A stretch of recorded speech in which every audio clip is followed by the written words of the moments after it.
Viktor Frankl said, "Everything can be taken from a man but one thing, the last of the human freedoms.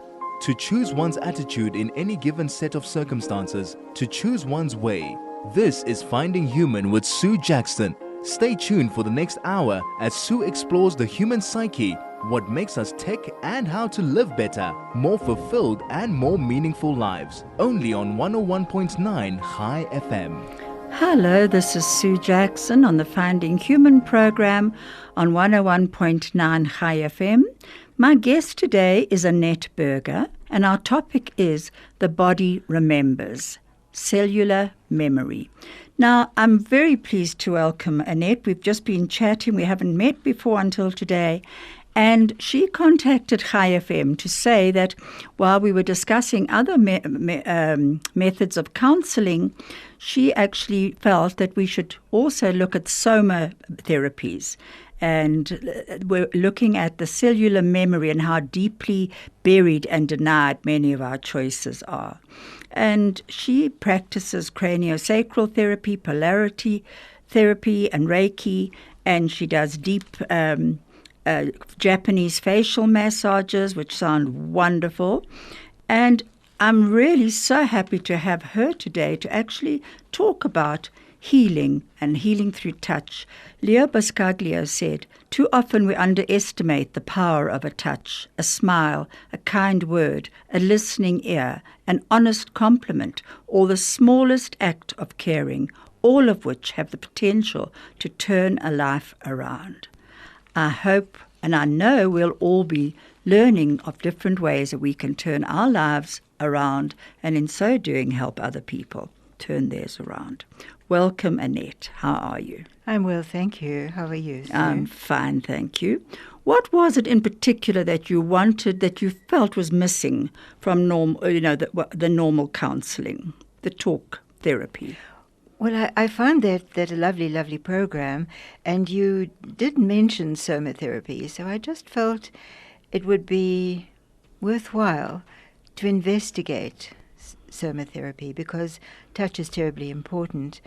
And interest in somatherapy actually arose at the beginning of the last century, at the same time as psychotherapy started to develop with Freud and Jung.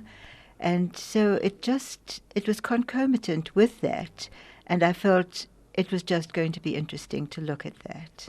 And it certainly has been. And I have done many different courses with John Kehoe and Deepak Chopra and all of those on top of my logotherapy work. And I have always found that touch is so important. I remember as a young nurse having a patient who was very, very ill, and his family were not living in the Johannesburg area, and he knew he was going to die soon. And he asked me if I would sit with him a bit during the night. And I said I would as soon as I was finished with the rest of the ward rounds and medicines and what have you. I was the only qualified person on duty that night. And I went to go and sit with him, and he was slipping in and out of a coma at the time. And all he wanted, actually, he put his hand out to me. And I held his hand, and immediately I felt his breathing begin to slow down, and he slipped very gently away. But that was all he was waiting for, was that human touch, I think. And I often think of that, and it makes me cry. And already we're going to advert. This is Finding Human with Sue Jackson, only on 101.9 High FM. This is Sue Jackson. I'm back with my guest, Annette Berger. And there are messages coming through to say that the reception outside is much better. I'm so pleased. So it means that it's been sorted and we can all relax and enjoy hearing from one another. Annette, you said something very funny to me a bit earlier, which made me laugh, and about nearer the tomb than the womb. And I love that because I do feel that some people go into therapy at a later age, and in order to unpack whatever's gone on in 70 years can take another 70 years sometimes. So tell me how touch would help with that. Well, I think it's never too late to actually try and heal oneself.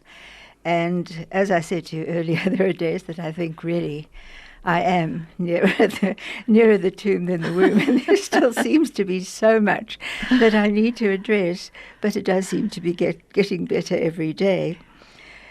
The thing is that trauma from way back gets locked in our bodies. And sometimes we talk and talk and talk and talk, and it doesn't seem to resolve it. But if we can get some touch therapy, it seems to speed it up. And my first experience of that was when I hosted an introductory course of polarity therapy. Now, polarity therapy was my first experience of touch therapy. And polarity therapy was developed by an osteopath by the name of Randolph Stone at the beginning of the last century. And I think we were a group of about 30 people, and group energy is very, very powerful. And there were waterfalls of tears that were shed that day. What is how does it work, polarity Well, therapy? The theory behind polarity therapy is that there are energy fields that go from north to south and south to north, and healing takes place at the center point, which is called the fulcrum, and you have to find that fulcrum, which brings about healing. And Dr. Stone practiced across the world, particularly in India, and a lot of his philosophy was based on Indian theory, Indian yoga, and he actually created a whole philosophy of health based primarily on Indian Veda and that type of thing. But it was really about holding, feeling where the energy blocks were, and finding where the fulcrum might be, which would release healing. And then after a couple of treatments, he did what he called an old uncle, a bit of advice, and he sent you on your way, feeling really intact. And on that weekend, I was amazed to find how much people carried, how much their posture showed about the suffering that people carried around with them. And Peter Levine, who was one of the pioneers of trauma, said that trauma is about broken connections. Connection broken with the self, the body, the family, nature, spirit, and perpetuating the downward spiral of traumatic dislocation. How true. And healing trauma is restoring these dislocations. And through therapies like polarity therapy, craniosacral therapy, something as simple and non-invasive as Reiki, can all do that through very, very gentle non-intervention. Absolutely. You know, talking about polarity therapy, I wonder if it's not similar to what, I don't know if it was it Deepak Chopra? So my husband and I went to this course. It was many, many, many years ago. Sue, we were probably in the same room. Probably. And we were given this, whoever was running it had these divining sticks, you know, as I don't know if you've ever looked for borehole water. Right. They walk with these divining sticks, which are held loosely in a handle, so they're floating loosely, and eventually when you come to water, they cross over each other. Well, he was doing this energy test on us in the audience, and he said, I think he must have realized that my husband was a bit skeptical of the whole thing, because out of the whole audience, he asked him to please step forward, which he did do, and he said, right, I want to just show you what's happening with the energy field. And as he went closer to my husband, the energy, the divining sticks went whoops, closed off across him. In other words, saying to this man, get out of my space, really, very quickly. Anyway, then he said to him, I'd like you to think of something that relaxes you, whether it's outside, the sea, whatever it is. Think of something really beautiful that you open up your soul to. And all of a sudden, he did the same, walked towards him, and these divining sticks were just opening further and further and further, leaving this wonderful space of healing between, that came into him. And, my husband then decided he was going to do his own testing.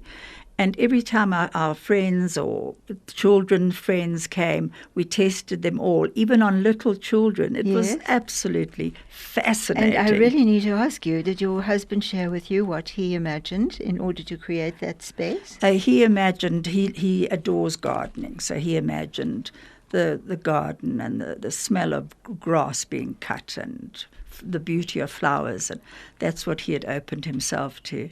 But we tested it on little children as young as 5 and on their thoughts, and we said, think of something really sad, and you'd see that they would just, these divining sticks would just close in on them. Think of something that makes you happy, and they were open to the world. Oh, that's too wonderful. Oh, beautiful. So, you and I were probably in that same one. But Michelangelo said, to touch can be to give life. That's so beautiful. It is so true, isn't it? Yes. Well, of course, he embodies that in his Sistine Chapel, where he shows God touching. Absolutely, these things. Now, you told me a story about Cape Town, Constantia. Yes. Take us back to that. Well, when I decided to do the course, polarity therapy, as I said, group energy is very, very powerful. And we were in Constantia on the mountainside, and it was just quite wonderful. There was a young woman there who told me this story.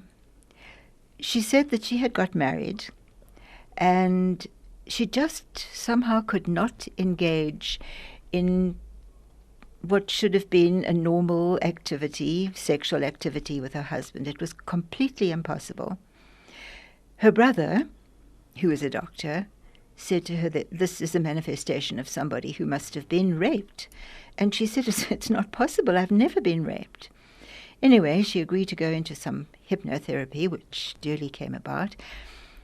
And it was revealed that at the age of 2, she had been molested by an uncle who had invaded her in her mouth with his penis. And this had, it had almost destroyed her for the rest of her life. Mm-hmm.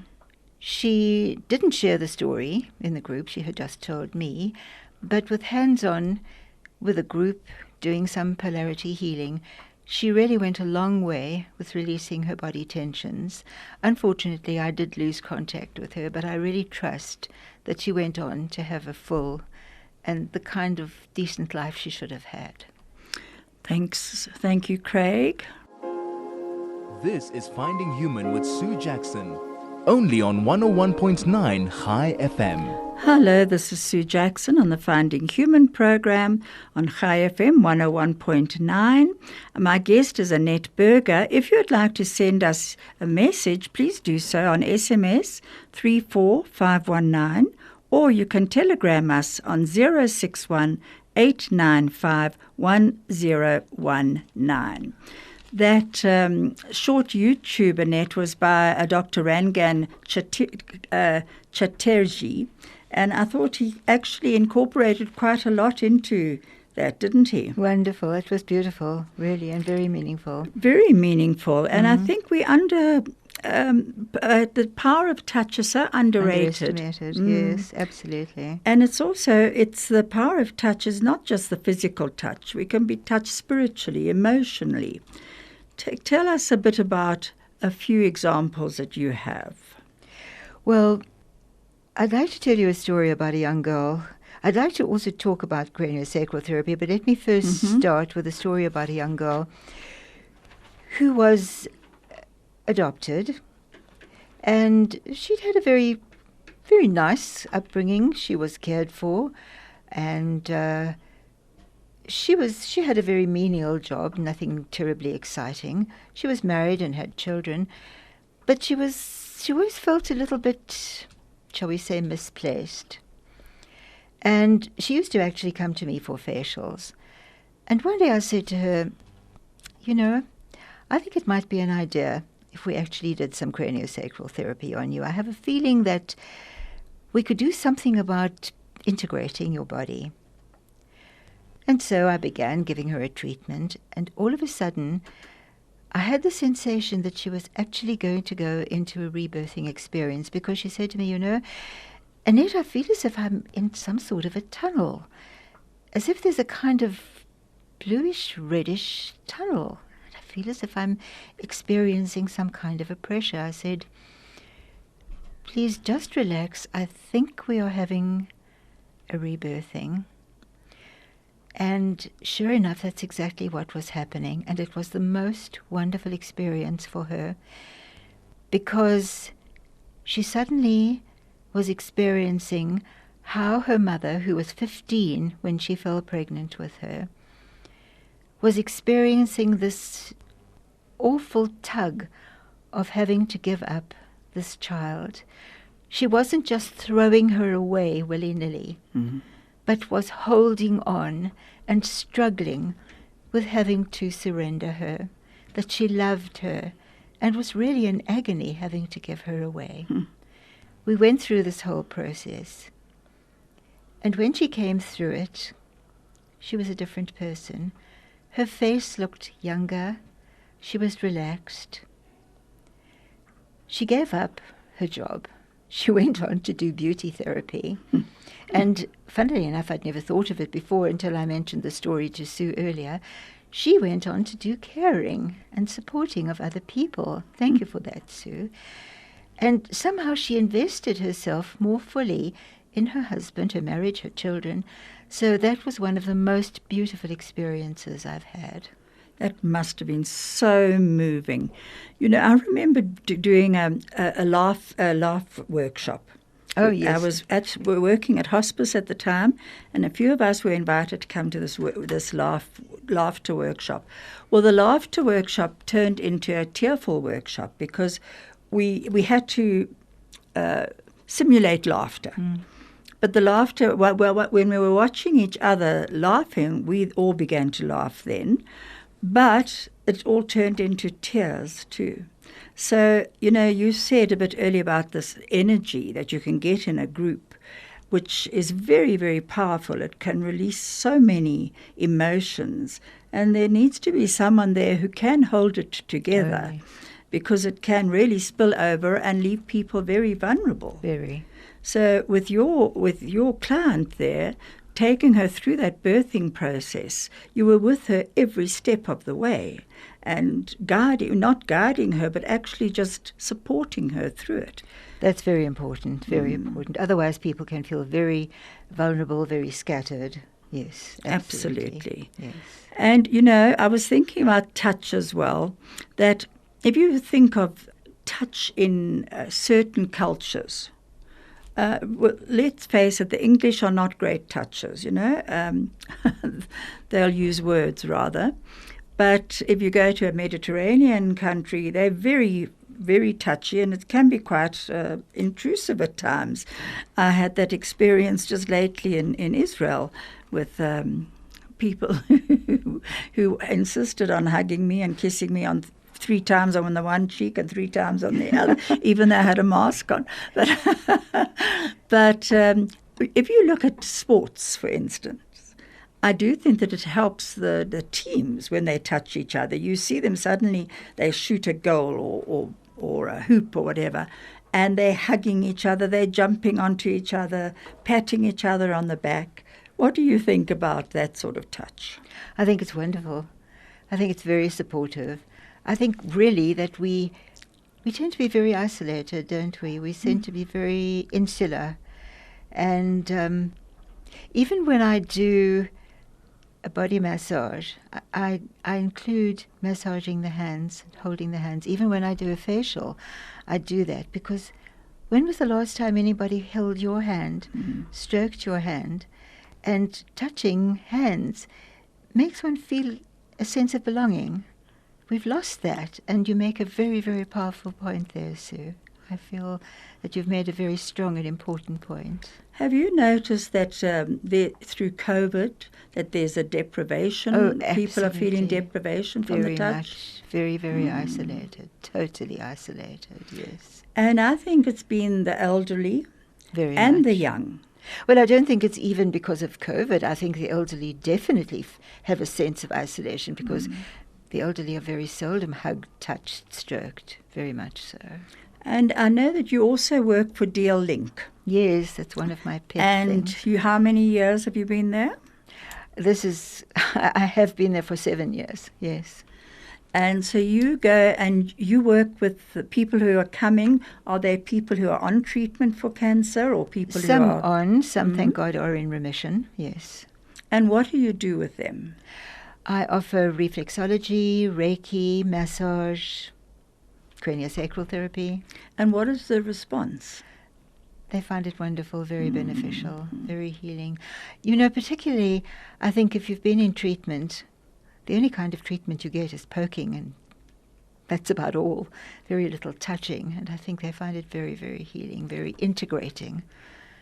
I'm sure it must be, because it can be such a disrupting treatment and leave you feeling so ill, nauseous, and all the symptoms so often. So I should imagine that touch, that human caring touch, must be so important. And that's why it's so important to me that I should be able to do it. It's very valuable to me. I set great store by it. I do. And Annette, tell me about the facials you give, because those sound really very fascinating. Well, interestingly enough, I've been doing facials for quite a long time. Well, the Japanese facials? The Japanese facial, interestingly enough, at the end of our training in craniosacral therapy, sorry, I'm losing my mind, we were offered to do a course in Japanese facial therapy. And it's a very, very deep tissue therapy. And it really is very, very powerful, very deep, very relaxing, and very rejuvenating. So is it the entire head or just the face? It's the head, but the face, but I always treat the head when I do a treatment, always. Do you know that there were the tests done on orphanages? I'm sure you've heard about them, and I've actually mentioned them before. That in China there was an orphanage where the children were failing to thrive. They were little, they were babies still. And they wanted to know why only one lot of the children there was failure to thrive in them, and the others were thriving. And they were healthy. And then they actually started noticing what was happening. The children who were closest to the door were the ones who were getting the most touch, the most attention from the nurses or the carers as they came on duty. By the time they got down to half the ward, they were tired already. They were tired of lifting children up and playing and what have you. So they just did the necessary, changed nappies, changed whatever had to be changed. And those children failed to thrive. How fascinating. The moment they brought extra carers in to come and play with them and hold them and just give them that human touch, they began to thrive. Oh, that is just such a marvelous story, and such proof of how important touch is. Well, even if you look at animals and how important it is, we had a dog called Bugsy, most divine dog, and his back legs gave in. And he sort of had a stroke, and he was admitted to the hospital, and they didn't give him much hope of actually getting any better. And a friend of mine who is a healer, Robin, she said she'd go and work with the dog at the hospital, at the veterinary hospital. She went every single day. She massaged Bugsy and spoke to him.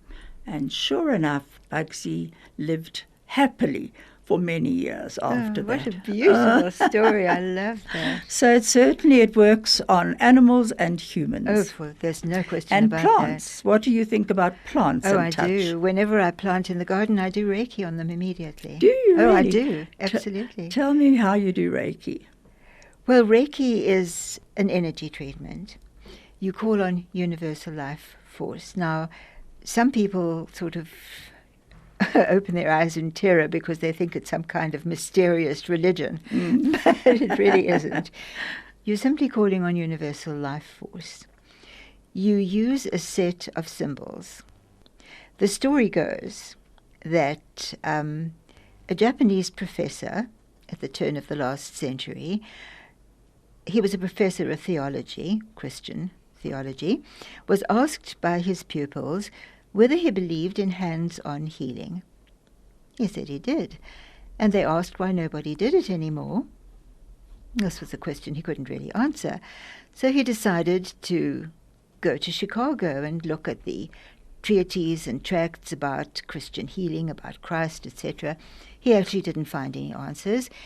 He went back to Japan, to Tokyo, and he looked in the Sanskrit healings, couldn't find any answers. So this piqued his interest, and he decided to go on a sort of Gethsemane fast.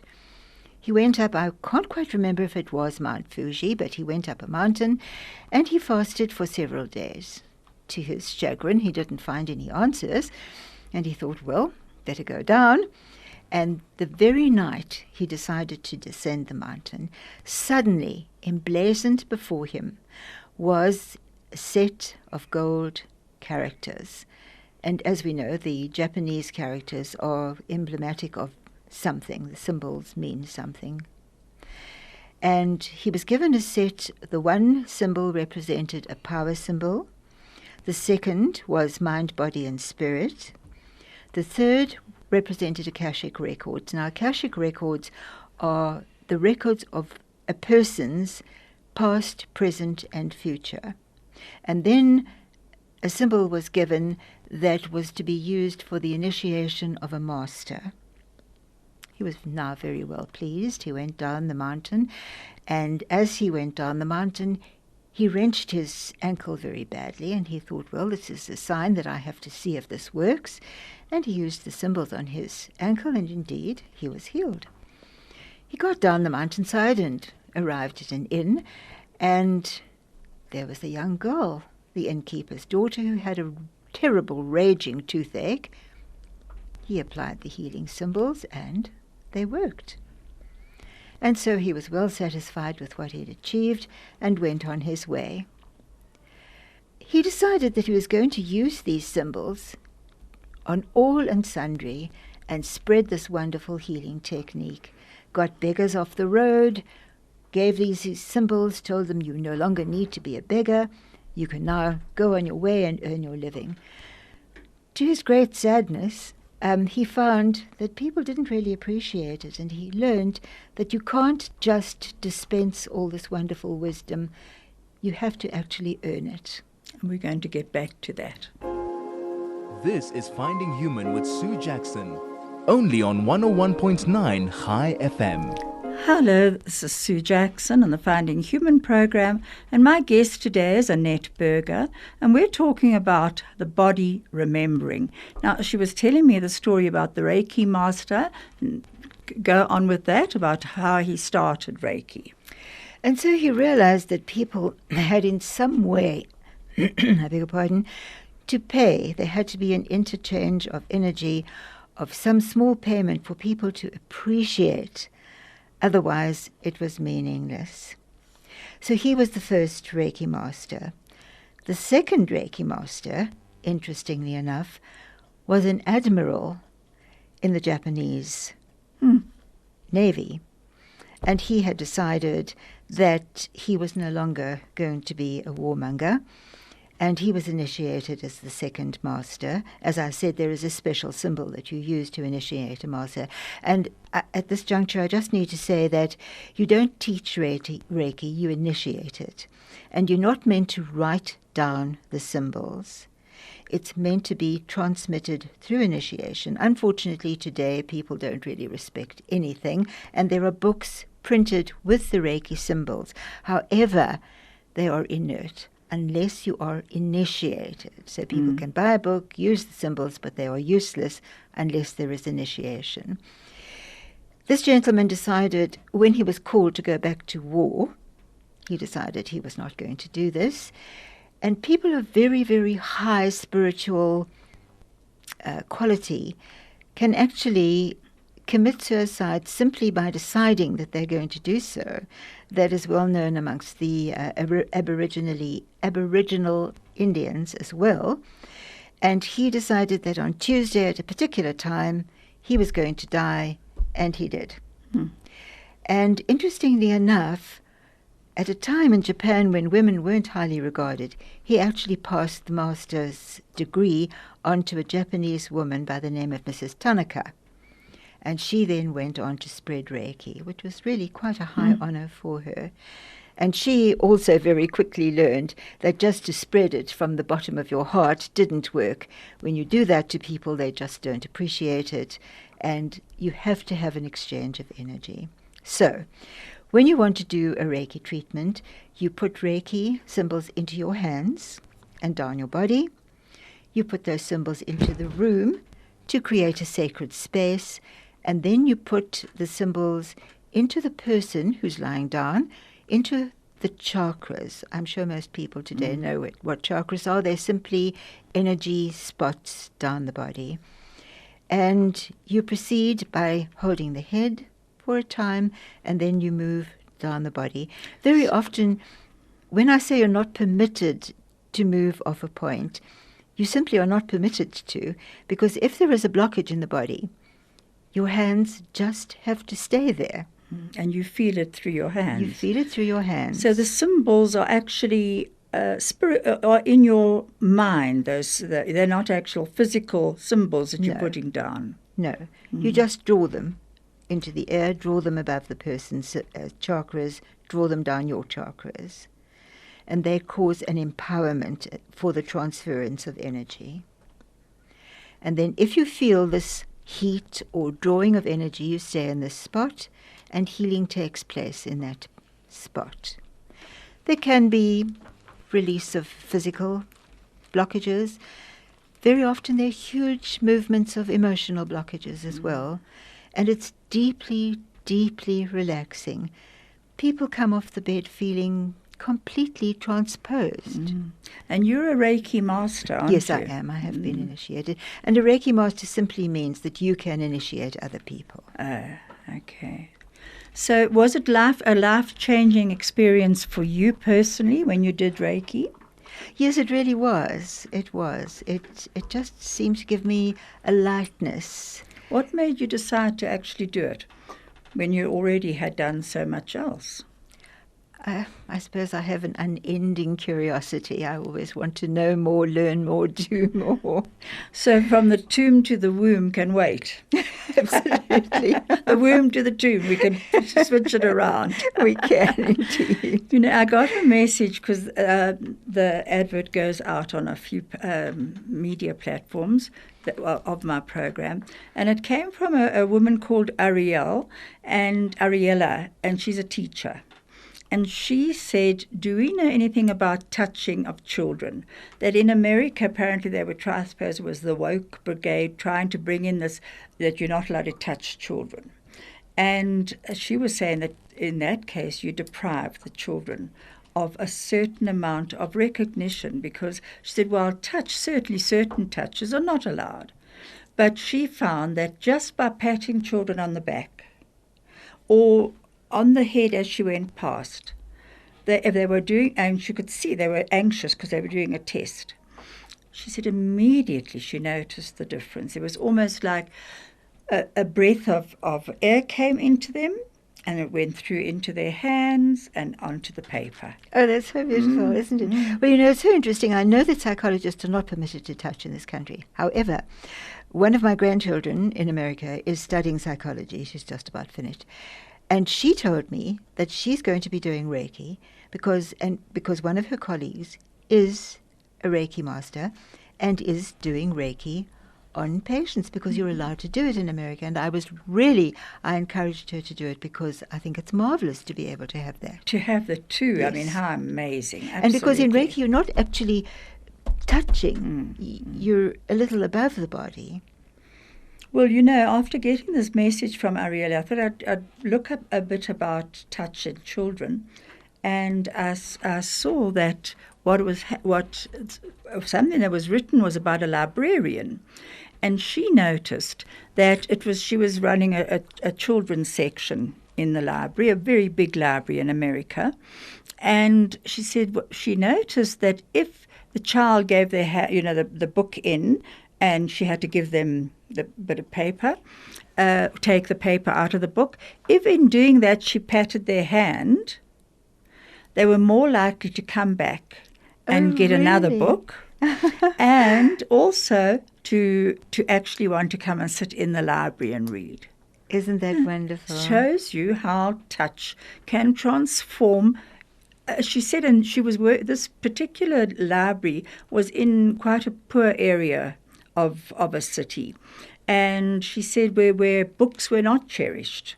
Learning was not really cherished, but you were expected to go out and get a job to help the family pretty early. Yes. And she said a lot of the children coming in were doing it whenever they could, just to learn something for themselves. And so she said sometimes she would get out an encyclopedia and go through it with them, and as she did so, she would just tap their hand or just tap their head a little bit. Isn't that lovely? Oh, that is the most beautiful story. I love it. But it just reiterates how desperately important it is and how desperately in need we are of being touched. I often look around and think, who touches anybody? Do you ever get touched? Some people live alone and never, never, never get touched. Absolutely. It's terribly sad. And I think COVID actually highlighted that. And exacerbated it, yes. Definitely, very definitely. Now, Annette, what are your plans for your future with all that you do? Your aromatherapy, we're getting back to that. This is Finding Human with Sue Jackson, only on 101.9 High FM. Hello, this is Sue Jackson on the Finding Human program. My guest today is Annette Berger, and we've been talking about the different modalities of touch therapy that she does, and it's been very interesting. Our time is going very quickly. Another message that did come through to me was from a stepfather who said that he is terrified to touch his little stepchild, who's 4, because of there's so much made of abuse, sexual abuse, and he said he actually stops himself from loving this child. He loves her spiritually, emotionally, but not physically. I feel very, very sorry for him because I know that there is so much bad press about that. But I'm sure that it's really, I'm hardly in a position to offer advice, but I think if his intention is honest and open, he's depriving the child of a lovely, warm and loving relationship. And I don't think he should. Perhaps he should talk about it to his wife, and they should be open and honest about it and share that he loves the child and wants to show her. And also tell the child about good touch and bad touch, which I think the children are being taught now. Yes. But I think it can be quite frightening for some children too. I think so. So, Annette, what do you plan? What are your plans for your future? Well, I want to keep on keeping on. It terrifies me to think that I would ever have to stop. I really would like to always be able to work and do things. And I always tell my children, just see to it on my tombstone, or a few words, ... to make a difference. I like that. Because, if I can't make a difference, if I can't make it better, then what am I here for? So what does it do to you spiritually then, by giving out this energy? How are you filling your own bucket? Or your own jug? Sounds better. Well, having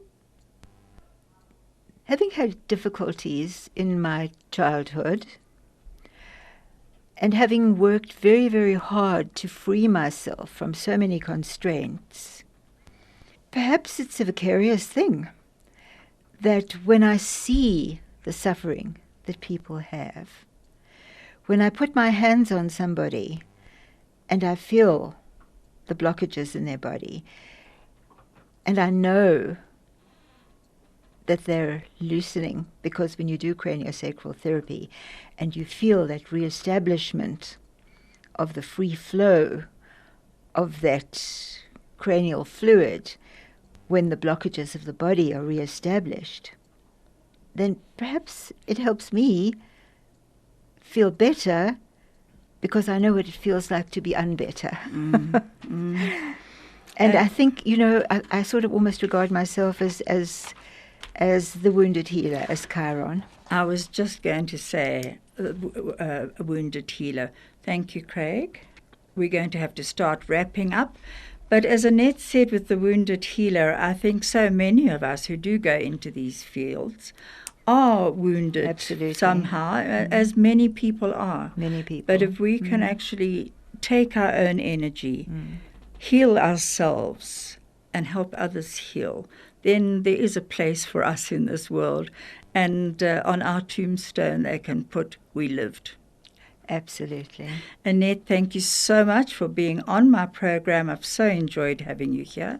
We are being told to wrap up. There is a song that they're going to end with. Craig, I'm with Craig, but sitting next to him, thank goodness. Thank you, Craig. Thank you, Vusi and Makundi, for keeping us on air. We're going to be listening to Diana Ross, "Reach Out and Touch Somebody's Hand." It will not come through on the podcast, so download it yourselves. It will be coming through now. I need to just give your phone number out. Can I just quote a few lines? Yeah. This sort of sums up healing, I think. It's a few lines from a poem by Rilke, the South American poet. It's, "My boat struck something deep. Waves crashed. Sounds. Silence. Nothing has happened. Nothing has happened. Or perhaps everything has happened. And I go on with my new life." Love it. We're ending on that. Thank you, Annette.